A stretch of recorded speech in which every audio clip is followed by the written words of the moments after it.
Welcome to session 104 of the Bible in a Year commentary. If you started the series on the 1st of January, then today should be the 14th of April. Today we'll be looking at 2 Kings 12 to 14 and Psalm 104. But so far in 1st and 2nd Kings, we've read through Solomon's reign, the splitting of the kingdom, and the era of kings and prophets. Solomon's reign began with eliminating his rivals. He then asked God for wisdom, which led to peace and prosperity in Israel. Solomon built the temple and his palace, but disobeyed God by accumulating wealth, horses, and marrying foreign wives, leading to idol worship. God told Solomon his kingdom would be divided after his death.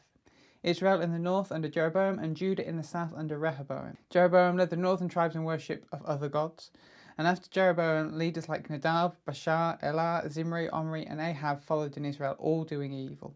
In Judah, Rehoboam also did evil, as did his son Abijam. Then came Asa, who returned the people to God, but relied on Syria instead of God when attacked. He was replaced by his son Jehoshaphat. The story shifted to Elijah, a prophet who condemned Ahab for idolatry and predicted a drought. Elijah performed miracles, defeated Baal's prophets, fled from Jezebel. He met God, anointed new leaders, and chose Elisha as his successor. We read as Elijah was taken to heaven and Elisha stepped up to fill his place. We saw Elijah performing many of the miracles Elijah had done. Syria started warring against Israel. They tried to capture Elijah so he couldn't help Israel, but he blinded them. They then sieged the capital Samaria, and the people turned to cannibalism, as was predicted back in Deuteronomy 28 verse 53. But God was still in control and the siege was lifted. Elijah then visited the king of Syria to predict his death and saw the terrible things that the new king Hazael would do to Israel. This then started the section of the book focused on Israel's journey to exile. Elijah anoints Jehu as king of the north, who proceeds to kill Joram, king of Israel, Ahaziah, king of Judah, and Jezebel, and all the Baal worshippers in Israel. In Judah, Ahaziah's mother Athaliah led wickedly before one of Ahaziah's sons, Joash, was old enough to reclaim his throne. Let's jump in with today's reading, 2 Kings 12 to 14. Yesterday we read how Jehu killed a lot of different people to become king of Israel, and how Joash, sometimes called Jehoash, escaped murder from his mother to become king of Judah. Joash was passionate about God and his temple. He realised that the temple was looking derelict, so he goes to the priests and asks them to put aside some of the money that came into the temple through offerings and use it to make repairs. The priests agree, but they never get round to doing it. A few years later, Joash comes back and, seeing that they've done nothing, takes the responsibility out of their hands. He sets up a box that the money was to go straight into, and whenever that box was full, he gave that money straight to the builders who were repairing the temple. The temple was once again being restored to its former glory. But then Hazael, king of Syria, threatened to attack Judah. Joash was afraid, but instead of turning to God, he raided the temple of all of the riches and paid Hazael to leave them alone. In that moment, he chose fear over faith, just like his great-great-great-grandfather Asa did back in 1 Kings 15. He completely undid all that hard work that he had done for the temple. His reign ended when some of his servants struck him down and killed him. A sad end to a strong reign. Jehu, king of Israel, dies and his son Jehoaz becomes king. He continues doing evil like his father did, and most of his reign is spent at war, being beaten by Hazael, king of Syria, and later by his son. Towards the end of his reign, Jehoaz cries out to God for help, and God stopped Israel from being completely destroyed. But by this point, Israel is in a bad way. After Jehoaz comes Jehoash, also known as Joash, not to be confused with Joash, also known as Jehoash, the king of Judah. Jehoash was the king that did evil. During his reign, Elijah passes away. While Elijah is on his deathbed, Jehoash goes to visit him, and Elijah tells him that he will defeat and destroy Syria. He then tells Jehoash to start striking the ground with his arrows. Joash starts, but then stops after just 3 strikes. Elijah then gets mad at him. This is probably because, even though we don't read it, Elijah made clear the expectation was to keep striking until he said stop. Because of Jehoash's disobedience, he would now only defeat Syria 3 times and not completely destroy them. Then Elijah dies, and we get a great story of how a dead man accidentally gets thrown into Elijah's grave and comes back to life. This goes to show the power of God that was working through Elijah. In Syria, King Hazael dies and his son Ben-Hadad takes his place, just as Elijah prophesied. Jehoash was able to defeat Ben-Hadad and the Syrians 3 times, reclaiming land and cities that had been taken from Israel by Hazael. Moving back to the southern kingdom of Judah, now that Joash is dead, his son Amaziah becomes king. He does what is right, killing the people who killed his father, but not killing their children as other kings might have. He leads people in the right ways to live. But unfortunately, he doesn't remove the cultic places of worship for foreign gods, so during his reign, people continue to worship the other gods there.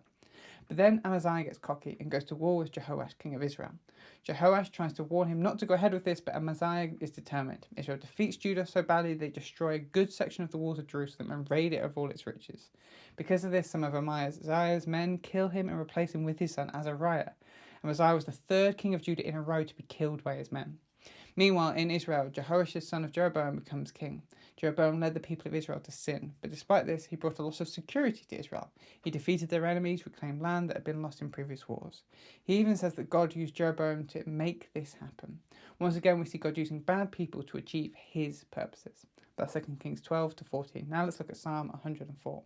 The psalm isn't attributed to anyone and falls into the category of praise psalm. Here is a summary of the structure, but I would recommend checking out the written version of this summary in the description to see the structure properly for yourself. So we start with verses 1 to 9, praise God for his creation. Verses 10 to 18, God's provision for all creatures. Verses 19 to 23, God created day and night. Verses 24 to 30, wonder at God's majesty. And verses 31 to 35, praise God for his creation. The psalmist opens with a praise to God for his creation. God is majestic, clothed with light, and the heavens are his tent. He is Lord over the seas and the clouds. He sets the foundation of the earth and covered it with the chaotic seas, controlled by his might.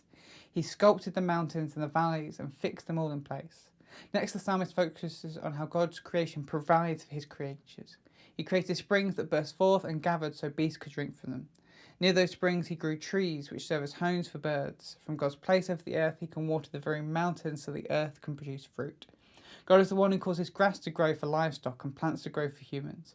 He is the one who designed wine and oil and bread for humans to enjoy. The trees and mountains were created by God to provide homes for birds and goats and badgers.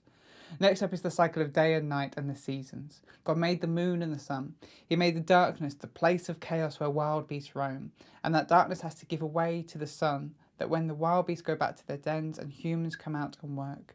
The psalmist then comes back to wonder how great and majestic all creation is. God made it all and filled it all with his creatures. The sea, which for so many is a place of chaos, is actually a place of life and abundance because of God. Even the Leviathan, the great beast that the other nations see as the embodiment of chaos, God made the Leviathan to be a pet he could play with. All beasts, even the ones we see as chaotic or evil, look to God for their food. God is the one who provides and cares for them, and when God hides from them, they die and return to dust. It's his spirit that brings forth life. And so the psalmist ends with praise to God for his creation. May God be glorified for his works. The psalmist will sing his praise and meditate on his works. Let those who are wicked and who reject God's good works be no more. This psalm sees all of creation as belonging to God. Even the bits that we might not like or don't see their purpose, they all find their source and life in him. Thanks for joining us today. Take a moment to reflect on what you've read and share your thoughts or questions below. If you're watching in the future, then you can click here for the next session, or you can find the full playlist just down here. To receive these daily commentaries in your email inbox, subscribe via the link in the description below.